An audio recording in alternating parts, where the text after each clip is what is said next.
Andi Zulkarnain Malarangeng alias Cul Malarangeng resmi menjadi tahanan Komisi Pemberantasan Korupsi KPK usai ditetapkan sebagai tersangka pada 21 Desember 2015. Cul diduga menyalahgunakan wewenang dengan memperkaya diri sendiri dan orang lain juga korporasi terkait proyek korupsi proyek pembangunan, pengadaan serta peningkatan sarana dan prasarana sekolah olahraga di Hambalang tahun 2010 sampai 2012. Dalam persidangan terdakwa kasus Hambalang sempat disebut-sebut sejumlah nama yang hingga kini belum diselidiki keterlibatannya.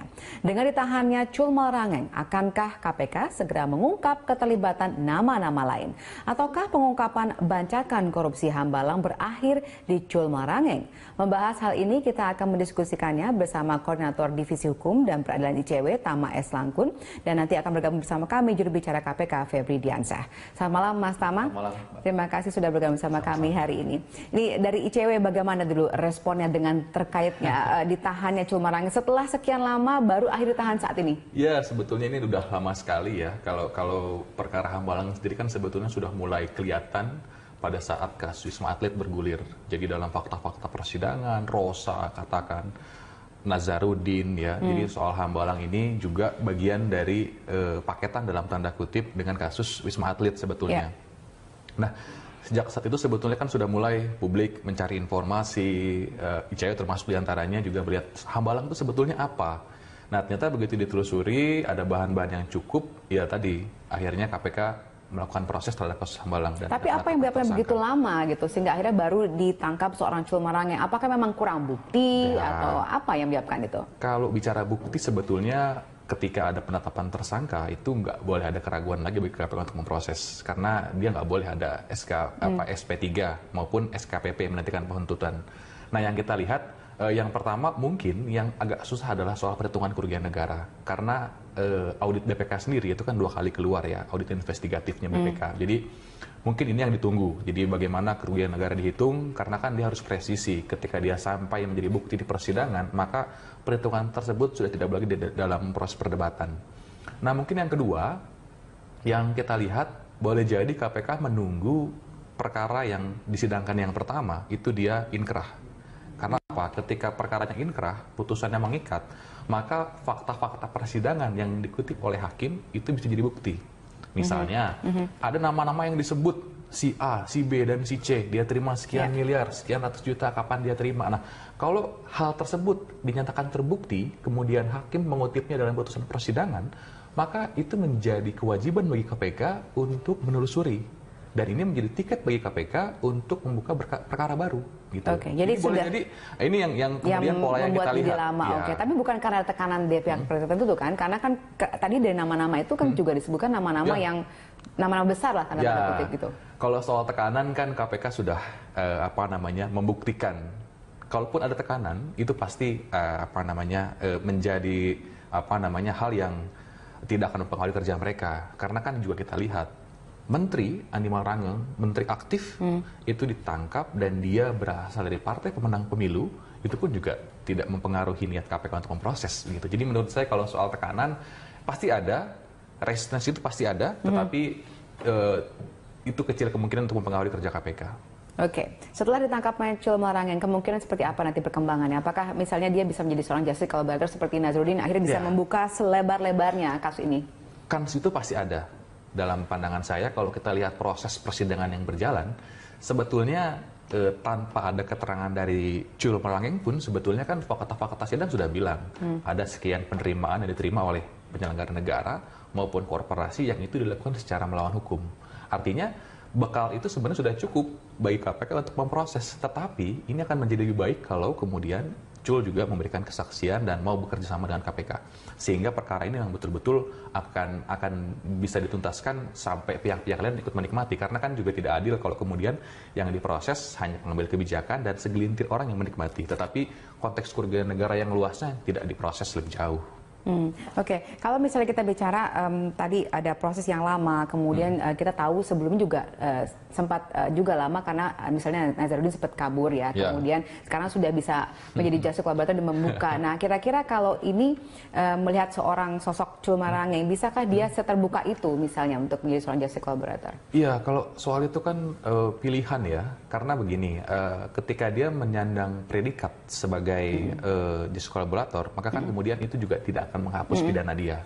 Boleh jadi itu akan mengurangi tuntutan, jadi pertimbangan bagi jaksa penuntut umum maksud saya, dan juga menjadi pertimbangan bagi hakim untuk meringankan hukuman, termasuk kalau di kemudian hari dia betul-betul divonis, maka dia akan mendapatkan diskon-diskon di lapas maksud saya, kayak misalnya remisi dan lain sebagainya. Nah, kalau kita lihat sebenarnya karena juga dia baru ditahan, ini sebenarnya posisinya dia memang penting atau apa sebenarnya posisinya sehingga akhirnya baru ditahan saat ini?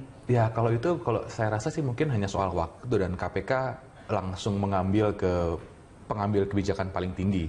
Jadi mungkin targetnya KPK, dia akan pakai pintu di pemerintah, misalnya dia proses PPK yang paling pertama, pejabat pembuat komitmen, sudah diproses duluan. Dari situ kemudian kelihatan siapa yang bertanggung jawab, bagaimana peran-peran penyelenggara negaranya, dia proses pihak menteri, baru kemudian dia akan buka cabang-cabang lainnya.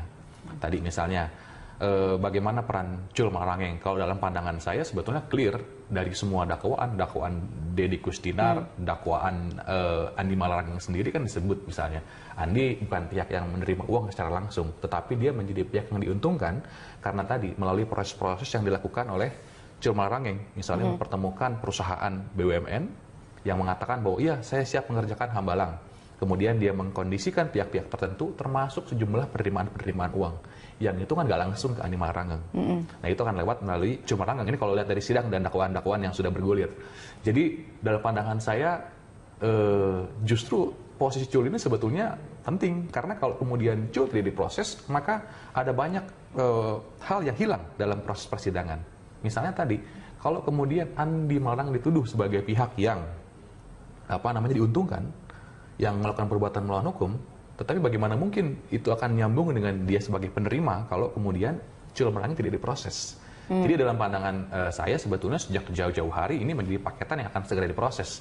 Cuma ini kritik terbesar buat KPK juga karena perkara yang sudah ada tersangka tapi kok lama banget penanganan perkaranya. Karena satu, perkaranya akan lebih lama diselesaikan, yang kedua juga kita harus melihat hak tersangka yang kemudian dia tidak harus selalu was-was gitu ya, setiap hari dia mikirin penetapan tersangka, itu kan nggak adil buat mereka. Makanya gitu. Mungkin ada tercetus ya, makanya begitu ya dia bilang alhamdulillah itu, ketika dia ditahan, karena mungkin itu kan sebenarnya juga seperti menyiksa secara psikis ya. Was-was maksud Anda misalnya ada tekanan misalnya dari pihak tertentu misalnya seperti itu atau kalau ya itu juga mungkin ya. Tapi kalau dalam kasus ini kan sebetulnya sudah selesai. Pihak-pihak yang punya kewenangan besar dan punya potensi mengancam sebetulnya sudah hampir habis semua dalam proses ini. Misalnya orang-orang yang pengambil kebijakan seperti menteri atau partai-partai besar yang mengawal pada saat itu juga sudah diproses. Mungkin ancaman yang agak berat akan datang dari legislatif karena beberapa orang yang menerima sudah berubah jabatan gitu kan. Nah itu kita akan bahas nanti ya, apakah KPK bisa mengungkap sampai orang-orang yang sudah memiliki jabatan tersebut. Baik, kami akan kembali usai jeda berikut ini pemirsa. Kita memastikan penahanan terhadap Andi Zulkarnain Marangeng atau Chul Marangeng tidak menghentikan penyidikan kasus dugaan korupsi proyek pembangunan Pusat Pelatihan Pendidikan dan Sekolah Olahraga Nasional P3 SON di Hambalang, Bogor tahun anggaran 2010-2012. Penyidik akan terus mengusut keterlibatan pihak lain di kasus ini. Nah, untuk itu tidak menutup kemungkinan akan ada tersangka baru sepanjang ditemukan 2 alat bukti. Lalu seperti apa sebenarnya kasus yang menjerat banyak terdakwa di kasus korupsi proyek pembangunan Pusat Pelatihan Pendidikan dan Sekolah Olahraga Nasional ini? Rekan saya Carlos Michael akan menyampaikannya untuk Anda. Silakan Carlos. Ya, menahan Chul Marangeng itu butuh 5 tahun. Tentu masyarakat mungkin sudah agak lupa dengan kasus Hambalang. Tapi saya mengajak Anda untuk melihat lagi seperti apa sebenarnya proyek Hambalang. Valerina dan juga Mas Tama di studio. Dimulai tahun 2003, ini implementasi Undang-Undang Nomor 3 Tahun 2005 tentang Sistem Keolahragaan Nasional. Lalu pada tanggal 30 Desember 2010 terbit keputusan Bupati Bogor nomor 641 garis miring BPT 2010 tentang izin mendirikan bangunan untuk Pusat Pembinaan dan Pengembangan Prestasi Olahraga Nasional atas nama Kementerian Pemuda dan Olahraga. Terkait proyek hambalang ini, kita tahu juga bahwa pembangunan Pusat Pembinaan dan Pusat Pengembangan Prestasi Olahraga Nasional dilaksanakan tahun 2010. Direncanakan selesai tahun 2012 dengan jumlah kerugian negara 463,66 miliar rupiah. Anggaran yang membengkak dari 125 miliar rupiah menjadi 1,175 triliun rupiah. Ini angka yang sangat besar. Lalu kita lihat korupsi yang kemudian dilakukan bilang saja berjamaah karena ada banyak orang di sana. Kita lihat bahwa pertama, Kementerian Pemuda dan Olahraga pada 2010 hingga 2011 mencairkan uang pembayaran kepada Kerjasama Operasi atau KSO, PT Adikarya, PT Wijaya Karya ini senilai 471 miliar rupiah. Lalu kemudian Kerjasama Operasi atau KSO antara ADI dan juga Wika. Sebelum KSO terbentuk dari 2009-2010, ADI dan Wika telah mengalirkan ongkos komitmen sebesar 19,32 miliar rupiah ke banyak orang. Lalu setelah KSO terbentuk, dikeluarkan lagi 15,22 miliar rupiah, sehingga total dana yang mengalir ke pihak tertentu paling sedikit sudah berjumlah 34,54 miliar rupiah. Kita kemudian melihat tentang subkontraktor. Jadi ada penerima dana hambalang bahwa ini ada pihak subkontraktor. Yang pertama PT Global Daya Manunggal mendapat kontrak pekerjaan struktur dan arsitektur asrama junior dan gedung serbaguna senilai 142,4 miliar rupiah. Perusahaan ini telah menerima pembayaran 60,2 miliar rupiah. Selanjutnya masih soal dari PT Global Daya Manunggal, dana mengalir ke siapa? Kita lihat, ini ada dana yang mengalir ke mantan Menteri Olahraga Andi Alfian Mallarangeng, ini sebesar 4 miliar rupiah dan 550 ribu dolar Amerika Serikat. Lalu dana juga mengalir ke adik Menpora yang baru ditahan kemarin, Andi Sulkarnain Mallarangeng atau Cul, 4 miliar rupiah, dan kepada mantan Kepala Biro Perencanaan Kementerian Olahraga Deddy Kusdinar sebesar 250 juta rupiah. Lalu kemana lagi penerima dana hambalang ini? Kita lihat subkontraktor. Ini yang kedua, ini PT Duta Sari Citra Laras mendapat kontrak pekerjaan mekanikal elektrikal dan penyambungan listrik PLN senilai 328 miliar rupiah. Dan sudah mendapatkan pembayaran 170,3 miliar rupiah dan tidak disebutkan aliran dana dari perusahaan milik istri Anas Urbaningrum, Atia Laila. Lalu kita lihat soal kiriman langsung dana-dana yang sudah dianggarkan dalam proyek hambalang ini. Jadi ke pribadi misalnya, mantan Ketua Umum Partai Demokrat Anas Urbaningrum tercatat menerima dana 2,2 miliar rupiah. Dirut Duta Sari Mahfud Suroso menerima dana 28,8 miliar rupiah. Kemudian mantan Ketua Komisi Olahraga DPR RI Mahyudin mendapatkan 500 juta rupiah. Lalu kiriman langsung lainnya, kita lihat ini ada kepada mantan Kepala BPN Joyo Winoto sebesar 3 miliar rupiah, mantan Sekretaris Kementerian Olahraga Wafid Muharam 6,5 miliar rupiah, dan ke Deddy Kusdinar sebesar 1 miliar rupiah. Masih ada lagi ke mantan Direktur Operasi Adikarya Teuku Bagus M. Nur yang juga sudah dihukum ke Teuku Bagus M. Nur ini sebesar 4,5 miliar rupiah dan ke beberapa pejabat kementerian di pekerjaan umum sebesar 135 juta rupiah. Lalu kemudian setelah kita lihat mereview lagi yang sudah kita mulai lupakan soal kasus Hambalang, beberapa waktu lalu oleh Presiden Joko Widodo kita tahu berkunjung ke Hambalang, ada hasil uji kelayakan yang paling lambat dilakukan April hingga Mei 2017. Pengerjaan dimulai pada tahun 2018, bahwa sejumlah hal akan diteliti ulang baik dari aspek hukum maupun aspek teknik. Lalu ada opsi untuk mengerjakan kembali proyek Hambalang. Lalu kemudian kita lihat ada beberapa keputusan dan juga rekomendasi yang sudah disusun oleh pemerintah saat ini tentang proyek ini. Bagaimana mendesain ulang proyek Hambalang ini. Pertama, saat ini ada 11 bangunan. Nanti keputusannya tidak sebanyak itu yang akan kemudian diteruskan. Lalu yang kedua, yang tadinya 8 atau 6 lantai, kemungkinan harus dipotong karena struktur dan berbagai hal yang menjadi penelitian dari pihak terkait tidak memungkinkan untuk pembangunan 8 atau 6 lantai. Lalu yang ketiga, pemanfaatannya untuk P3SON atau Pusat Pendidikan, Pelatihan, dan Sekolah Olahraga Nasional juga harus dikaji ulang. Sempat kemudian tercetus ide untuk menjadikan ini museum anti korupsi, tetapi banyak kemudian di sosial media yang mengatakan bahwa ini adalah rumah hantu terbesar. Entah warisan siapa, tapi kita tahu sejak kapan kemudian ini mulai dibangun. Kita kembali ke studio Valerina Daniel. Baik, terima kasih Carlos. Mudah-mudahan juga kasus ini tidak menjadi beku seperti rumah hantu di Hambalang tersebut ya Carlos, dan bisa terbuka. Terima kasih Carlos atas informasinya. Dan pemirsa, kita kembali dialog di studio bersama Mas Tama. Mas Tama, ini kita terlihat ada sudah jelas ada penerima-penerima dana. Nah, kira-kira akan seperti apa nanti perkembangan setelah ditahannya Chul Malarangeng? Sebetulnya yang jadi kata kunci adalah nama-nama yang tadi disebut, baik korporasi maupun perorangan, apakah dia sudah diputuskan dalam persidangan dan dikutip oleh hakim menjadi fakta persidangan.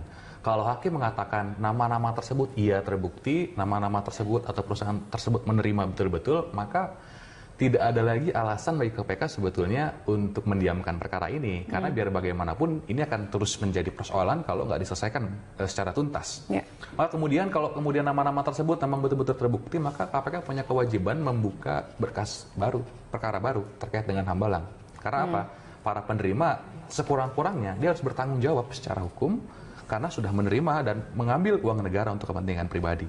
Oke, bagaimana ini kemungkinannya kalau misalnya orang yang disebutkan nama-namanya ini ternyata sekarang misalnya masih menjadi pejabat, kemudian juga mungkin mereka cukup berpengaruh, nama-nama besar ini apa yang akan terjadi? Ya pasti ada resisten ya, siapapun ditetapkan sebagai tersangka pasti ada bantahan. Misalnya dia bawa demi Tuhan tidak terima dan segala macam itu silahkan saja, tetapi fakta-fakta sidang sudah mengatakan cukup jelas.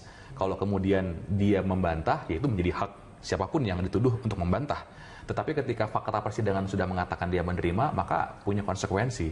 Nah, kalau kita lihat klasifikasinya, kan sebetulnya ada dua yang kemudian harus disasar lagi. Pertama, korporasi. Karena sudah disebutkan tadi banyak uang yang dikelola, banyak uang yang digunakan, maka korporasi harus bertanggung jawab. Kalau kita melihat sejarah, KPK belum pernah memproses atau menetapkan korporasi, menghukum korporasi dalam tanda kutip. Jadi kemudian misalnya, dia menggunakan sarana korporasi melakukan korupsi, tetapi dibiarkan begitu saja. Nama seperti Adikarya misalnya, itu kan berulang-ulang. Di beberapa putusan pengadilan dia digunakan. Harusnya kalau kemudian dia digunakan sebagai sarana melakukan korupsi, maka ada konsekuensi hukum. Undang-undang korupsi sudah mengatakan hal yang demikian, begitu juga dengan undang pencucian uang. Apa hukumannya? Bisa dibekukan, bisa dirampas asetnya sebagian, blacklist misalnya, bahkan pembubaran. Nah ini KPK belum pernah lakukan. Apa yang menyebabkan itu terjadi menurut Anda? Dulu ada perdebatan. Perdebatannya adalah bisa nggak subjek korporasi itu diproses secara hukum? Karena hukum Indonesia belum mengatur formilnya. Bagaimana beracaranya? Nah, padahal secara material ya, undang-undang korupsi mengatur hal itu. Kemudian undang-undang pencucian uang mengatur hal itu. Tetapi belum ada formil atau bagaimana beracara di persidangan. Nah, 2016 lalu, Mahkamah Agung sudah mengeluarkan surat edaran Mahkamah Agung bagaimana korporasi tersebut bisa diproses di persidangan. Jadi KPK udah nggak punya alasan lagi untuk tidak memproses. Material formil terpenuhi, silahkan dikerjakan korporasi dalam tanda kutip. Kemudian yang kedua, selain korporasi tadi, tentu individu-individu. Dia harus bertanggung jawab tentu saja. Karena dia sudah menerima. Ketika dia menerima saja dan tidak terlibat melakukan kegiatan secara aktif, sebetulnya sudah memenuhi yang namanya gratifikasi. Jadi penyelenggara negara atau pejabat dia terima dan tidak lapor di KPK selama 30 hari, maka pasal penyuapan sudah bisa dijerat kepada dia. Itu yang pasal paling sekurang-kurangnya gitu ya. Apalagi ini dia ada pertemuan aktif, lobby, bahkan Kalau lihat dari fakta-fakta sidang disebut ada beli proyek di DPR dan lain sebagainya. Ini menurut saya hal yang tidak boleh didiamkan dan dibiarkan. Oke, kalau kita lihat langkah KPK yang begitu lama menetapkan Chul Malarangeng sebagai untuk masuk ditahan gitu ya. Kemudian dengan adanya tadi sebenarnya PR masih banyak, ada korporasi belum diurus gitu ya. Kemudian ada individu-individu ini. Apa sih yang menyebabkan itu menurut Anda kira-kira? Selain tadi kan sebenarnya dari segi legalitas sudah oke, sudah tidak masalah. Ya tentu tadi ya soal konteks perhitungan kerugian negara ini akan jadi hambatan selama beberapa tahun ke depan. Apalagi MK sudah memutuskan bahwa yang namanya kerugian negara itu harus nyata terjadi. Nah ini menurut saya akan jadi perdebatan karena kan di dalam Undang-Undang Tindak Pidana Korupsi sebetulnya ketika dia potensi kerugian negara saja sudah bisa diproses. Nah sejak MK memutuskan pasal 2, pasal 3 harus nyata kerugian negara, ini akan jadi persoalan. Itu satu. Yang kedua, dalam konteks menghitung kerugian negara, itu hanya ada 2 pihak yang bisa mendeklar bahwa itu adalah kerugian negara. Pertama BPK, yang kedua adalah hakim di persidangan. Jadi ini akan menjadi jalan panjang buat KPK. Karena apa? KPK tidak bisa lagi menggunakan yang namanya BPKP. Kan dia menggunakan BPKP. Bahkan KPK sebetulnya kalau undang-undang KPK bilang, dia boleh perhitungan kerugian negara itu menggunakan akuntan publik yang ditunjuk. Tetapi dengan adanya putusan MK dan SEMA Mahkamah Agung yang mengatakan bahwa yang bisa mendeklar sama BPK ini akan jadi persoalan. Dan pasti akan nunggu antrian di BPK kalau kemudian ngomongin soal kerugian negara. Menurut saya itu akan jadi hambatan dalam konteks teknis penyidikannya. Tetapi tadi kalau sudah ada putusan pengadilan, si A, si B terima, korporasi digunakan sebagai sarana korupsi, harusnya sudah tidak ada masalah untuk berjalan terus ya, untuk bisa berkembang. Ya. Nah, kemudian kalau kita lihat misalnya, kalau misalnya kita bicara soal korporasi, tadi kita sudah bahas sebenarnya ada ADI disebut berkali-kali. Nah, kalau individu menurut Anda sebenarnya bisa paling dekat dikejar itu ke mana? Ya tentu kan kalau individu tadi ya, yang sekarang ditahan ya, karena tadi dia sebagai perantara, kemudian dia aktif, yang mengumpulkan, tadi menggerakkan perusahaan, bahkan menawari proyek kalau melihat dari struktur dakwaan yang dibangun oleh jaksa penuntut KPK. Tentu itu pihak-pihak yang dekat. Nah kemudian pihak-pihak lain tentu orang-orang yang dia adalah penyelenggara negara. Anggota DPR misalnya, kan disebut misalnya, ada uang 2 miliar mengalir ke anggota DPR. Itu nggak disebut siapanya, disebut lagi yang lainnya ada uang 2,5 miliar mengalir ke salah satu anggota partai yang sekarang duduk di di DPR dan update terakhir dia sudah menjadi gubernur ya. Oli kan disebut di situ 2,5 miliar. Itu dalam dakwaan, walaupun tadi kita harus menunggu atau mendapatkan keterangan resmi dari KPK apakah nama itu betul-betul dikutip sebagai putusan persidangan. Oke. Baik, kita sudah tergabung dengan Mas Febri Diansyah, juru bicara KPK melalui sambungan telepon. Selamat malam Mas Febri. Selamat malam Mbak Valerina. Baik, Mas Febri. Mas Tama. Malam, Mas Febri. Mas Febri, kalau kita lihat ini setelah Chul Malarangeng ditahan, kemana arah KPK akan bergerak?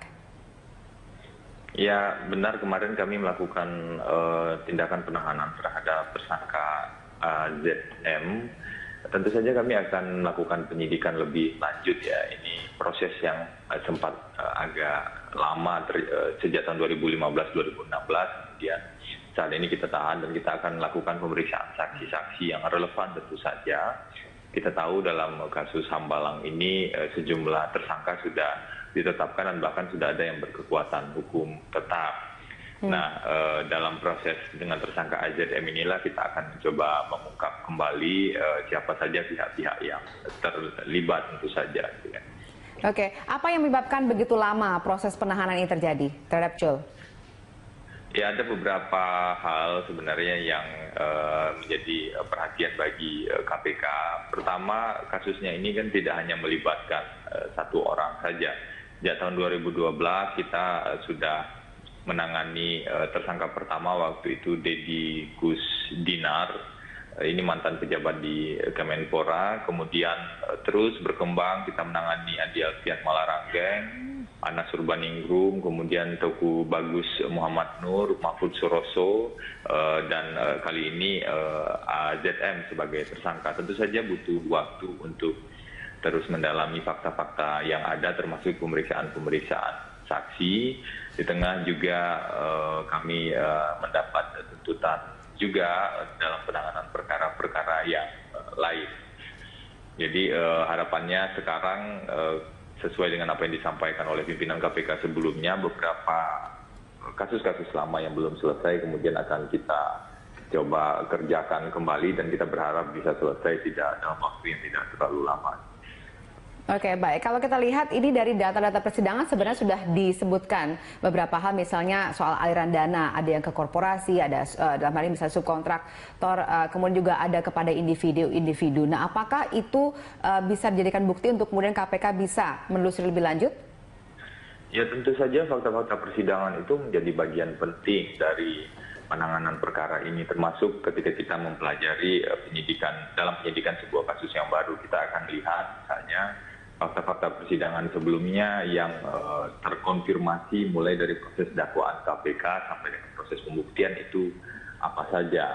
Benar bahwa memang ada indikasi aliran dana pada sejumlah pihak, meskipun kita dalam penanganan perkara ini tidak menggunakan pasal suap, tetapi pasal 2 ayat 1 atau pasal 3 Undang-Undang Tindak Pidana Korupsi, termasuk untuk tersangka ZM, karena yang kita proses saat ini adalah proses pengadaannya itu sendiri. Nah, fakta persidangan itu akan menjadi bagian penting. Memang ada nama-nama lain yang juga muncul di persidangan namun belum menjadi tersangka KPK. Ini menjadi salah satu concern kami di KPK, meskipun tentu saja fakta persidangan saja tidak cukup, harus ada kesesuaian dengan bukti-bukti yang lain, sampai akhirnya jika kita memiliki bukti permulaan yang cukup atau minimal 2 alat bukti, kita akan buka penyidikan yang baru. Oke, baik Mas Febri, tahan dulu, saya akan bicara dengan Mas Tama di studio. Mas Tama, ada yang disampaikan, mungkin tadi kan Anda mengatakan seharusnya bisa cepat dengan ada bukti-bukti ini. Mungkin ini pertanyaan buat Mas Febri ya, terkait dengan nama-nama yang sudah disebut di dalam persidangan. Apakah semua dakwaan KPK terbukti atau tidak? Ini menjadi penting sebetulnya. Kalau kemudian semua terbukti kan berarti sebenarnya sudah punya pijakan yang cukup bagi KPK untuk memulai perkara baru begitu. Tapi kan kita nggak tahu nih, kita juga belum melihat dan belum ada penelitian terhadap putusan-putusan yang sekarang sudah bergulir. Nah, mungkin itu pertanyaan buat Mas Febri terkait dengan nama-nama tadi yang disebut dalam dakwaan, apakah semua terbukti atau tidak? Itu aja. Silakan Mas Febri tanggapi. Ya, pertama saya kira mungkin bagus juga kalau teman-teman di ICW melakukan penelitian terhadap putusan-putusan tersebut, dan kalau memang ada fakta-fakta baru yang ditemukan, dengan senang hati kita akan menerima. Namun kami pastikan bahwa penanganan perkara dalam kasus Hambalang ini tentu saja kita dasarkan pada bukti-bukti yang cukup. Tidak cukup hanya dengan munculnya nama di fakta persidangan kemudian seseorang bisa ditetapkan sebagai tersangka. Saya kasih satu contoh ilustrasi sederhana, ketika seorang pejabat A muncul di fakta persidangan menerima sejumlah uang yang tercatat misalnya di data pengeluaran perusahaan, maka tentu harus dibuktikan bahwa pertama uang tersebut sampai melalui siapa. Kalau uang tersebut sampai itu dalam konteks apa dan terkait dengan apa, dan apakah ada sejumlah pertemuan sebelumnya sehingga memang unsur dari pasal-pasal suap terpenuhi kalau itu kasus suap. Nah, dalam konteks ini KPK menggunakan pasal 2 ayat 1 atau pasal 3 dan juga pasal 55 yang artinya pelakunya lebih dari satu orang. Ada indikasi perbuatan bersama-sama yang merugikan keuangan negara. Nah, itulah yang kami sisir lebih lanjut, siapa saja pihak yang memang memenuhi unsur bersama-sama tersebut. Nah, aturan di Kitab Undang-Undang Hukum Pidana saya kira cukup jelas untuk mengatakan, ya, yang mengatur bahwa untuk bisa dijerat orang misalnya bersama-sama itu memang harus diperhatikan unsur kerjasamanya seperti apa, kesamaan niatnya seperti apa. Jadi bukan sekedar nama-nama yang muncul saja di fakta persidangan. Inilah yang memang ini menjadi concern dari KPK dan menjadi PR saya kira bagi KPK untuk menuntaskan perkara-perkara yang ada.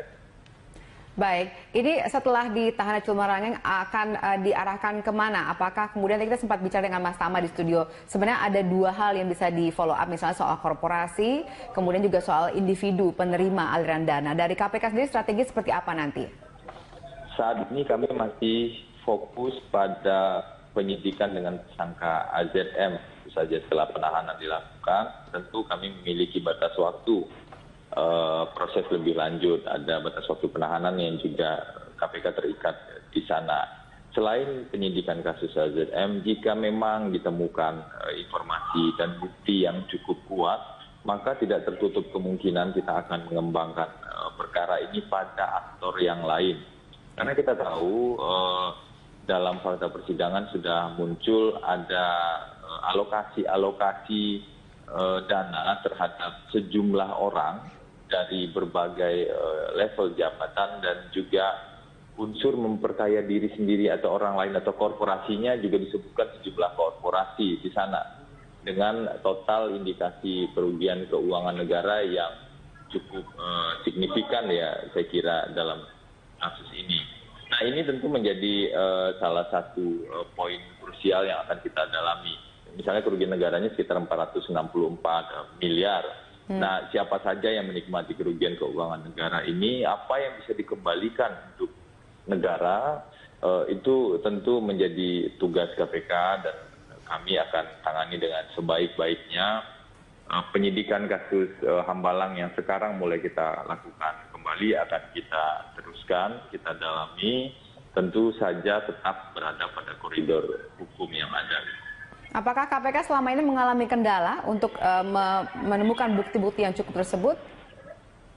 Saya kira sampai hari ini kita sudah menangani sejumlah pihak ya, mulai dari tadi yang disebutkan Deddy Kusdinar, mantan menteri juga ada, pihak perusahaan juga ada, mantan anggota DPR RI yang juga ketua umum Partai Demokrat pada saat itu juga sudah kita proses, dan saat ini AZM yang merupakan adik dari Andi Malaranggeng juga kita proses.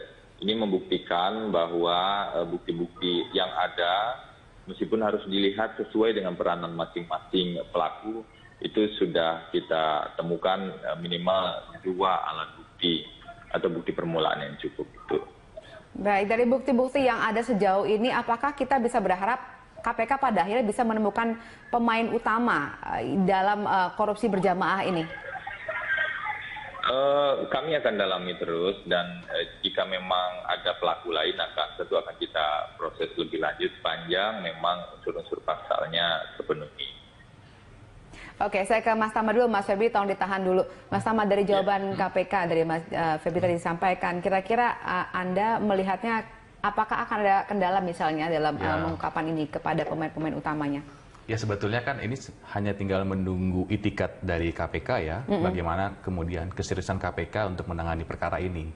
Tentu saja yang sangat kita harapkan KPK juga sudah mulai memproses korporasi ya, karena secara material maupun secara formil sekarang sudah tidak lagi kendala bagi KPK untuk memproses korporasi, karena sejarah belum mencatat KPK memproses korporasi, padahal kalau dilihat dari kerugian negara kan tersebar di berbagai macam pihak, dari mulai individu bahkan ada perusahaan-perusahaan sampai ke subkontrak dari proyek Hambalang yang juga diuntungkan. Jadi kita berharap pada titik itu kita mengharapkan KPK juga memberikan effortnya untuk memproses korporasi. Nah yang kedua tentu saja bicara soal individu-individu, karena ini sudah lama perkaranya, beberapa nama sudah berganti jabatan, bahkan juga ada yang dekat dengan partai penguasa misalnya, ini juga akan menjadi tantangan buat KPK. Saya rasa KPK tetap harus bekerja serius ya untuk perkara ini. Baik, KPK sendiri sudah merasakan ada tekanan misalnya atau mungkin challenge dalam menjalankan pengungkapan kasus Hambalang? Saya kira tidak ada tekanan, atau kalau ada tekanan tidak kita anggap tekanan. Kami tentu tetap bekerja secara maksimal seperti yang diharapkan oleh masyarakat, baik untuk kasus Hambalang ataupun kasus-kasus yang lain, karena KPK memang salah satu institusi pemberantasan korupsi yang diharapkan bisa bekerja lebih keras daripada yang seharusnya begitu. Baik, kita akan break dulu. Nanti kita akan bahas kemungkinannya bila proyek Hambalang akan diteruskan di masa pemerintahan Jokowi ini. Kami akan kembali saja pemirsa. Tetaplah bersama kami. Terima kasih Anda kembali bersama kami di segmen terakhir ini. Kita masih lanjutkan dialog kita bersama ICW dan KPK. Saya ke Mas Tama terlebih dahulu di studio. Mas Tama, ini ada rencana dari pemerintahan Presiden Jokowi untuk melanjutkan pembangunan komplek Hambalang tersebut. Menurut Anda kira-kira bagaimana dengan adanya kasus masih berjalan? Ya, yang pertama tentu harus dipertimbangkan dengan baik. Kalau kemudian proyek ini dilanjutkan, kira-kira akan lebih banyak ruginya atau akan lebih banyak untungnya? Ini yang kemudian perlu dipertimbangkan.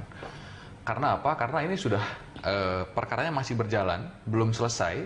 Kemudian juga tadi upaya-upaya KPK, misalnya kalaupun ada kerugian negara, kita belum tahu bagaimana upaya-upaya pengambilan kerugian negara itu dilakukan, dan ini juga belum selesai. Artinya memang alangkah baiknya bagi Presiden maupun siapapun yang punya kebijakan untuk meneruskan proyek ini, yang pertama lihat tadi soal pertimbangan, diteruskan atau tidak tergantung pada tadi akan banyak untungnya atau ruginya. Itu yang pertama. Nah, yang kedua, alangkah baiknya bersabar karena ini proyeknya kasusnya belum selesai begitu. Oke, nah, kalaupun ada kebutuhan lain terkait dengan sarana olahraga begitu, ini harus dipikirkan untuk mengalihkan ke tempat lain. Jadi Hambalang dibiarkan saja, sabar dulu sampai KPK betul-betul selesai. Oke, Mas Febri, ada rekomendasi dari KPK mengenai hal ini? Jadi selain penanganan perkara yang sedang kita jalani juga saat ini, kita juga sudah merespon surat dari Kementerian Pemuda dan Olahraga yang saat itu dikirim sekitar 21 Mei 2015 yang lalu. Jadi intinya ada pertanyaan apakah ini bisa dilanjutkan atau kondisinya seperti apa. Kemudian kami melakukan diskusi dan tentu saja meminta pada ahli yang berasal dari tim ahli dari ITB, Institut Teknologi Bandung, untuk melakukan penelaahan lebih lanjut termasuk juga pengecekan fisik di lokasi. Nah, ada beberapa rekomendasi dari tim ahli ITB kalau kita bertanya tentang apakah misalnya pembangunan Hambalang bisa dilanjutkan atau tidak. Jadi setelah pengecekan fisik di lokasi, kemudian dikatakan bahwa lokasi tersebut memang lokasi yang rawan longsor karena kontur di lokasi lahan merupakan apa yang disebut dengan jenis tanah lempung yang akan mengembang jika terkena air dan akan memadat jika terkena panas. Nah, ini tentu beresiko dan disimpulkan oleh tim itu lokasi rawan longsor. Kita juga tahu beberapa ahli juga sudah mengatakan seperti itu. Dan kemudian juga dikatakan proses perencanaan dilakukan tidak dengan matang dan terdapat kesalahan konsep sejak awal. Nah, kalau memang ingin dibangun lebih lanjut atau proyek dilanjutkan, maka tim merekomendasikan dilakukan kajian risiko. Jadi perlu ada satu tahapan lagi, kajian risiko secara menyeluruh, dan itu dilakukan oleh institusi yang independen, baik untuk masing-masing bangunan yang sudah ada, akses jalan menuju lokasi, dan hal-hal lain yang terkait dengan pembangunan. Nah, kalau kajian risiko ini tidak dilakukan, maka tim mengatakan bahwa sampai saat ini lokasi tersebut belum layak, pembangunan di lokasi tersebut belum layak dilanjutkan. Jadi ada dua pilihan, ada pilihan itu yang sebenarnya bisa dilakukan, yaitu kajian risiko secara menyeluruh oleh institusi yang independen. Dan ini tentu bukan domain KPK. Saya kira KPK akan tetap dalam proses penanganan perkara ini, dan pada tahun pertengahan 2015 kemudian kita memfasilitasi adanya kajian atau pengecekan fisik di lokasi oleh tim ahli dari ITB tersebut. Lalu kalau misalnya terkait dengan kerawanan kasus korupsi dalam proyek ini, karena sudah pernah terjadi dalam proses sebelumnya, dari KPK bagaimana sarannya? Ya, untuk titik rawan dari korupsi, kalau kita baca putusan Andi Malarangeng yang sudah berkekuatan hukum tetap sampai di Mahkamah Agung, kemudian divonis 4 tahun karena memang ada pelanggaran sejumlah prosedur ya, dan ada bukti memperkaya diri sendiri atau orang lain, termasuk melalui adik dari Andi Malarangeng yaitu AZM, dan kemudian ada orang lain dan korporasi juga yang ditangani di sana.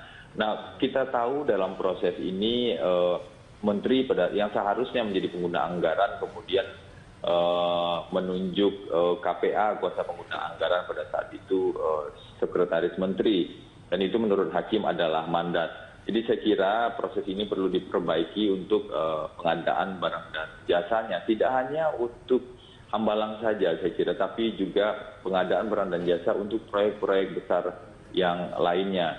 Jangan sampai kemudian proses pengadaan itu dalam proses perencanaan anggarannya sudah ada transaksional atau kong kali kong dalam tanda kutip antara pihak eksekutif dan pihak legislatif, karena memang model seperti itulah yang kita temukan di banyak perkara yang ditangani oleh KPK.